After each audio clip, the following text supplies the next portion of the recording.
Pak Kiai, apa hukumnya jika seorang melakukan kecurangan dalam tes mencari kerja? Kemudian ia masuk tapi karena curang tersebut. Dan Contoh curangnya gimana? seperti dia menyogok si petugas yang menerima tes.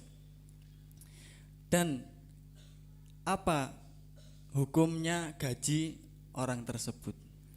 Gimana bekerja dengan menyogok waktu daftar, intinya begitu ya. Itu di dalam hadis Nabi Muhammad SAW disebut ar-rashi wal murtashi finnar. Orang yang menyogok dan yang menerima sogokannya itu jurusannya neraka. Jurusannya neraka. Jadi kalau ada orang bekerja curang, tapi curangnya tadi itu dengan cara apa?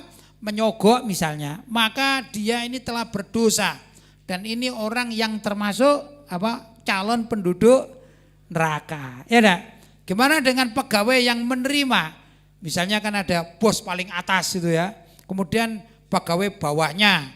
Ya, misalnya suatu perusahaan ini, pemilik ini paling atas ini. Tapi di situ ada direktur. Direktur kan bukan pemilik, ya. Kadang juga ada yang merangkap pemilik sekaligus direktur. Tapi yang kita gambarkan adalah pemilik saham. Pemilik saham ini saya gambarkan ada 5 orang bos begitu ya. Kemudian menunjuk seorang direktur, ya enggak? Nah, gimana kalau direkturnya ini tiba-tiba menerima uang sogokan, kan begitu ya? Dari salah satu calon pekerja. Sudah terima. Berapa nyogoknya? Misalnya 15 juta, itu ya. Sampai diterima, ya kamu nyogok, saya terima sogokannya. Pertama, calon pekerja itu calon penduduk neraka. Demikian si Pak Direktur ini juga calon penduduk neraka. Itu dalam hadis ar-rashi wal murtashi fin nar. Orang yang suka menyogok dan yang disogok calon penduduk neraka. Jadi gaji yang didapatkan ini dosa terus dia. Dosa terus. Gimana untuk tobatnya? Ya keluar dari situ. Cari pekerjaan yang tidak menyogok, begitu. Karena kalau dia tetap mempertahankan di situ dengan menikmati fasilitas sogokan atau hasil sogokan tadi, maka berentetan dia. Berentetan terus, dosanya ya sudah, makan seterusnya. Setiap dapat gaji dia berdosa. Itu hukum bagi orang yang suka menyogok. Naudzubillah min dzalik. Kau mau tobat gimana? Tobat pindah keluar dari pabrik tersebut. Ya.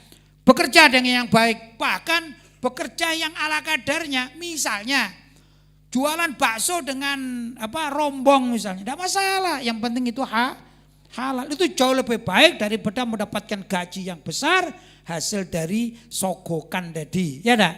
Bukan asli dia diterima. Begitu kalau masalah sogokan. Ar-rashi wal murtashi fin. Nah, bisa tobat asalkan dia benar-benar keluar dari lingkungan dan yang dia mencari maisha dengan cara yang tidak halal, dengan cara yang curang tadi itu, dia pindah ke tempat yang lain. Boleh juga dia pindah ke pabrik yang lain asalkan tatkala daftar pertama tanpa menyogok, begitu. Jelas? Baik.